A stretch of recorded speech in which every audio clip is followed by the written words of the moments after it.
Assalamualaikum warahmatullahi wabarakatuh. Kami dari kelompok 9 akan mempresentasikan tentang praktik peradilan dan bantuan hukum. Sebelum presentasi dimulai, izinkan kami untuk memperkenalkan diri. Nama saya Daniel Alexander, NIM 1910413085. Nama saya Adi Muhammad Fadilah, NIM saya 19104104 Nama saya Muhammad Maulana Yusuf dengan NIM 1910413013. Saya Muhammad Rifki Valendi, NIM saya 1910413103. Yang pertama ialah membahas tentang praktik peradilan.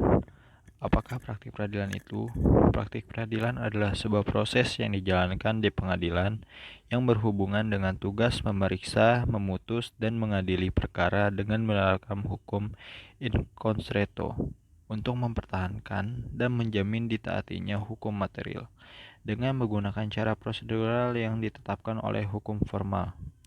Praktik peradilan diatur dalam UU Nomor 48 Tahun 2009 tentang kekuasaan kehakiman.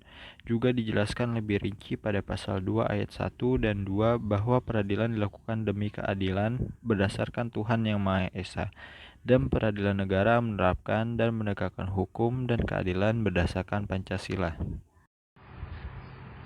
Lembaga peradilan di Indonesia diatur pembagiannya dalam Undang-Undang Nomor 4 Tahun 2004 tentang kekuasaan kehakiman, di mana lembaga peradilan dibagi dalam 3 kekuasaan, yaitu Mahkamah Agung, Mahkamah Konstitusi, dan Komisi Yudisial.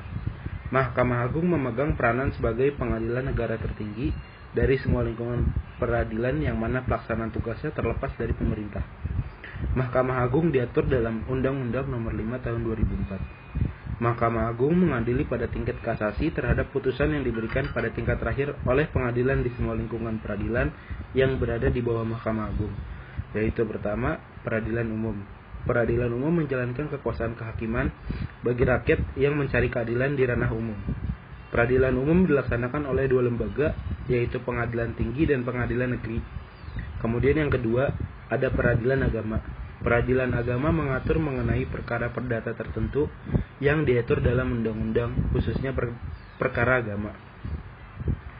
Peradilan agama dilaksanakan oleh 3 lembaga, yaitu Pengadilan Tinggi Agama, Pengadilan Negeri Agama, dan Mahkamah Syariah Islam. Ketiga, peradilan tata usaha negara yang mengatur mengenai perkara sengketa tata usaha negara. Peradilan tata usaha negara dilaksanakan oleh 2 lembaga, yaitu Pengadilan Tata Usaha Negara dan Pengadilan Tinggi Tata Usaha Negara.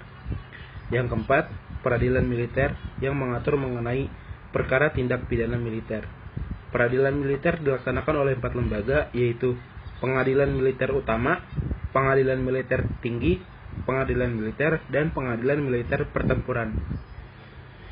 Mahkamah Konstitusi diatur dalam Undang-Undang Nomor 24 Tahun 2003, merupakan kekuasaan kehakiman yang dilaksanakan bersama Mahkamah Agung untuk menyelenggarakan peradilan.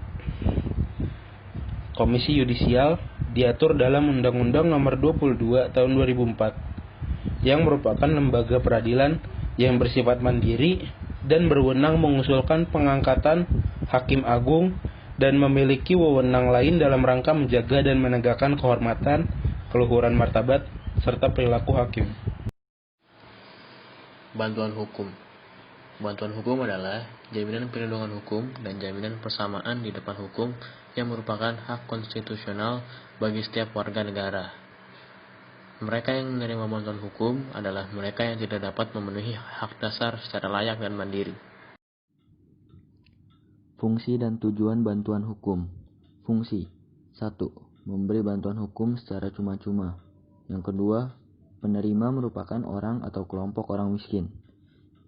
3. Pemberi merupakan lembaga atau organisasi kemasyarakatan. 4. Penyelenggara merupakan Kementerian Hukum dan HAM. Tujuan 1. Menjamin dan memenuhi hak bagi penerima bantuan hukum untuk mendapatkan akses keadilan. 2. Mewujudkan hak konstitusional segala warga negara sesuai dengan prinsip persamaan kedudukan di dalam hukum. 3. Menjamin kepastian penyelenggaraan bantuan hukum dilaksanakan secara merata di seluruh wilayah negara Republik Indonesia. 4. mewujudkan peradilan yang efektif, efisien, dan dapat dipertanggungjawabkan. Sekian presentasi dari kelompok kami, kurang lebihnya mohon maaf. Wabillahi taufiq wal hidayah. Wassalamualaikum warahmatullahi wabarakatuh.